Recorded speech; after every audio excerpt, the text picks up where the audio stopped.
way I say it is we have legalized corruption in San Francisco. In D9, the cops don't plan parties, they plan raids.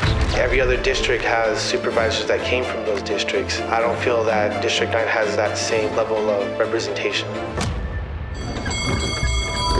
Attention BART riders. Hey, San Francisco, I'm Ben Kaplan, and this is the podcast where we define who we are and who we want to be. We are diverse. We are innovative. We are inclusive. We are change makers. Problem solvers. Activists. Leaders. Citizens. We are open-minded. Optimistic. There's hope for a better tomorrow. And you gotta give them hope. This is the podcast that's more than a podcast. San Francisco, they are the world champions. We are San Francisco.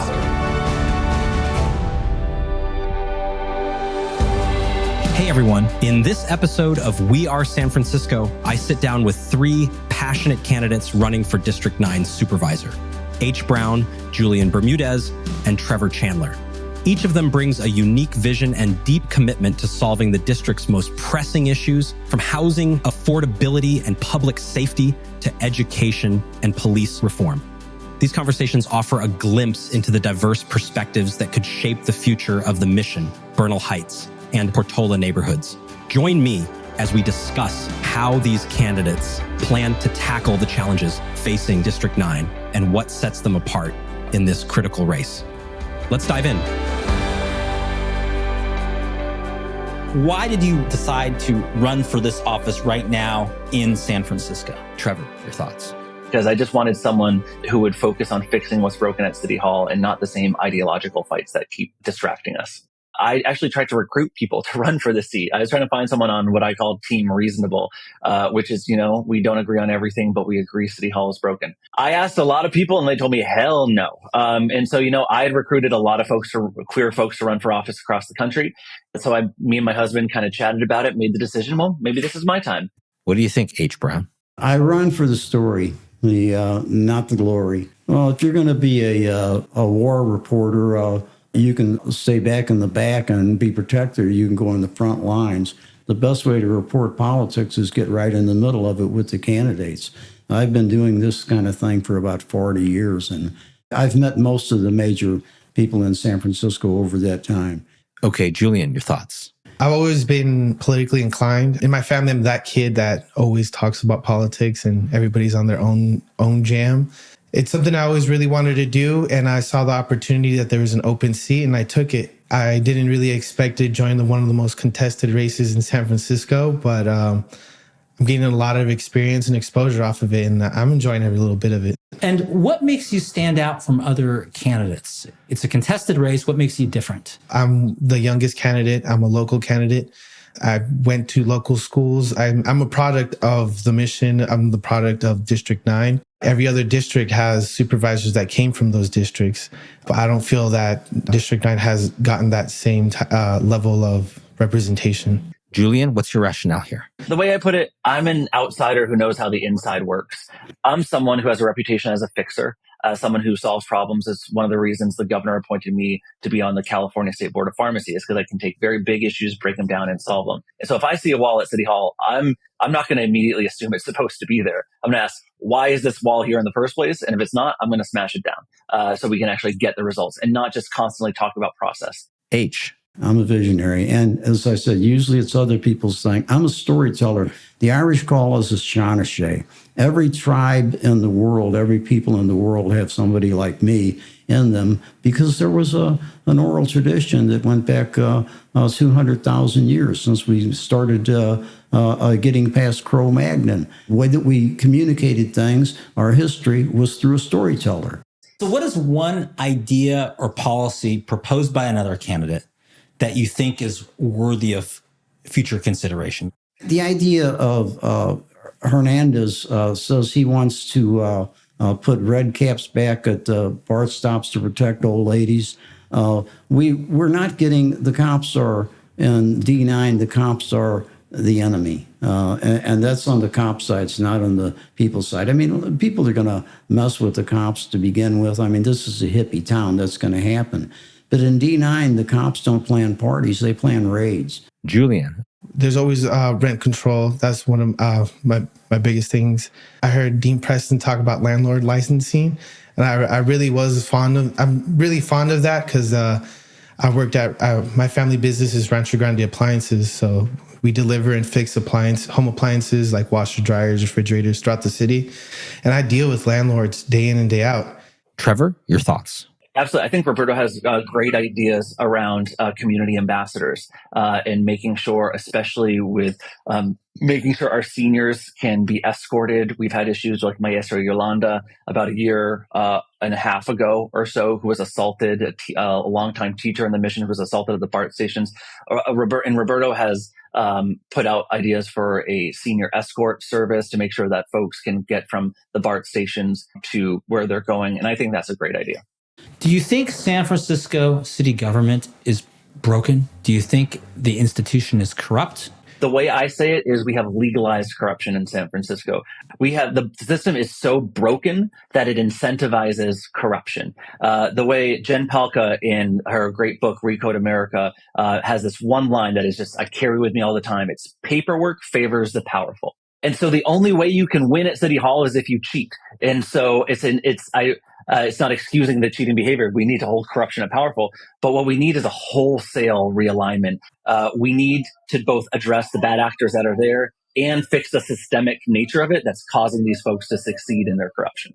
Okay, H. Brown, your thoughts? Peskin's got a good start. You need somebody top who can subpoena and do warrants. But of course it's corrupt. I'm about way over 50% convinced we're living in a simulation. So it might be that this can't be changed. I mean, about 100 years ago, a guy named Lincoln Stephens, who was raised in the Mission, who was the best muckraker there was in 1900 and a good buddy of Teddy Roosevelt's, Teddy said, what can I do for you? He said, let's clean up San Francisco. It's never been cleaned up. We're talking about 1900 or somewhere like that. Roosevelt sent marshals. He sent judges. He got rid of the mayor. He got rid of the whole board of supervisors. And 10 years later, it was back to the same. Maybe it's supposed to be this way. Julian, agree? I feel that it's tainted by money. I feel like San Francisco has the perfect regulations for campaign contributions. I just feel that we need to start phasing out fundraising out of elections because it feels more like we are fundraising more than promoting our policies. It's just a lot of these candidates have low catchphrases. They have, the common sense and stuff like that. And it's just ringers so people can be like, I want that guy. And yeah, it's just, I could say it's more of the money problem than corruption. I'm running for the Board of Trustees because City College holds the key to solving San Francisco's toughest challenges. San Francisco is a safe place to deal drugs. No one is really in charge. I do not have confidence in City Hall. We might propose a solution. Every time you put up a gatekeeper, you put up the potential for corruption. If you have hope, if you think you can solve it, you'll work towards it. You're not alone. If you care about safe streets and a fully staffed police department, care about City College. Will you join me? And let's say it's the day after the election in November, and you're elected, and you're given a magic wand. You don't need any other support from anyone else. You don't need mayoral support. You get the magic wand, but it has to be, since you're on Team Reasonable, it has to be within reason, right? You get one thing to do for the residents of District 9. What do you use your magic wand on? I'll just follow the example. Harvey Milk can do something basic. One of his first things was implement a fine for people that don't pick up the droppings of their dogs and stuff. And I just want to put more garbage cans, more seating, more shade, more places so people can go outside in District 9. District 9 is one of the sunniest places in San Francisco. In our micro weathers, it's always sunny. I just came from there. I was sweating on the way over here. And I just don't feel like there's enough amenities for people just to walk around because our corridors are long, or Valencia Street's really long. And someone that walks from one side to the other side, they're not going to have an ability to sit down anywhere, and the sun's beaming down. There's nowhere to go to the restroom unless you go into a restaurant and order something. It's just to make life just a little bit easier for people.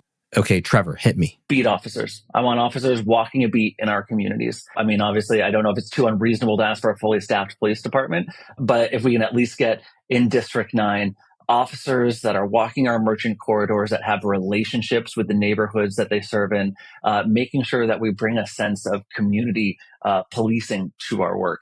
That's what's so important. Folks feel like they've been forgotten by City Hall. What do you think about, I mean, a cause that's close to my heart, kind of a bonus question here, is about City College of San Francisco. What is your feeling on City College of San Francisco, and do you think we should do more to support it? Julian. Yeah, that's, I went to City College of San Francisco, helped me out when I was going to Chico State, especially because it's free. It used to be the largest college in California. Now it's like, it's lost 3/4 of its enrollment. And I think people need to realize again that City College is important for San Francisco's future. And especially for a lot of people who are growing up here, who want to transfer to a 4-year school, who want to pivot their career. It's an important place that we should support. Yeah, I want to create more pipelines. I had an early idea back in my early campaign, a cadet pipeline, you know, like for 2 years, you're a student. And then after that, you go to cadet school. And then as you're going to cadet school, you're still going to City College, or you transfer to a 4-year, maybe online, maybe SF State or USF, depending on your grades. And then you could become a full police officer with a bachelor's. It should be a class in City College where for 3-4 years, you take a class in being an electrician, basic mathematics, accounting, 2-3 culture classes, and learning the language. Because in San Francisco, there's more languages than a person can actually learn. And in my district alone, we have 3-4 languages, and it helps out a lot, you know. And it just education helps out a lot to help people understand people. What do you think, Trevor? We have a shortage in our dispatch that's causing huge issues. And so if we have what you were talking about, and I think it's a fantastic idea that you have, to not only do first responders overall, so we have, we're hiring and training dispatchers to staff our sorely understaffed dispatch office. We're training police officers in a way that makes sure that they're fully trained and competent and accountable. Related issues like drug counselors, mental health professionals that police get pulled into those types of response, even though because we have a shortage across the board of people who are needed. I agree. And this goes back to my philosophy. One of my big differences, I think, between me, whether it's the incumbent Hillary Ronen or even Jackie, there's some folks who don't believe we have local solutions to local problems. They say, oh, San Francisco is suffering from the same problems every big city has. We just need to wait it out until the federal tax code gets fixed. We need to wait it out until the DEA does something, the feds do something, the state does something. I call BS on that. I'm excited. We have the ability to solve San Francisco problems in San Francisco, like you were just talking about. We can build our own schools that train folks for what we need. We can lead in addiction and mental health recovery and not wait for someone to tell us how to do it. And we can show the state and we can show the country how to do it. I'm tired of folks going into City Hall, getting elected, who don't believe they can solve San Francisco's problems. Because if you elect people who don't believe they can solve our problems, we're not going to solve them. I'm not naive about the problems we face, but I know we can solve them. Okay, H. Brown, your thoughts. City College is going to get overwhelmed by AI. I don't see them lasting at all. It's a great meeting place, sure. I'll set it up, grow mushrooms there, have bands. I think it's evolving from a physical campus to other forms of hybrid learning. I think the issue is that for anyone who's self-directed, motivated, if you're a student who's like that, you can do everything on your own. But there's a lot of people who are not, that benefit from a structure, a program. And I think that's the role that colleges play, and maybe the role that City College can play. Education is to slap down the few students who think for themselves, put them back in line.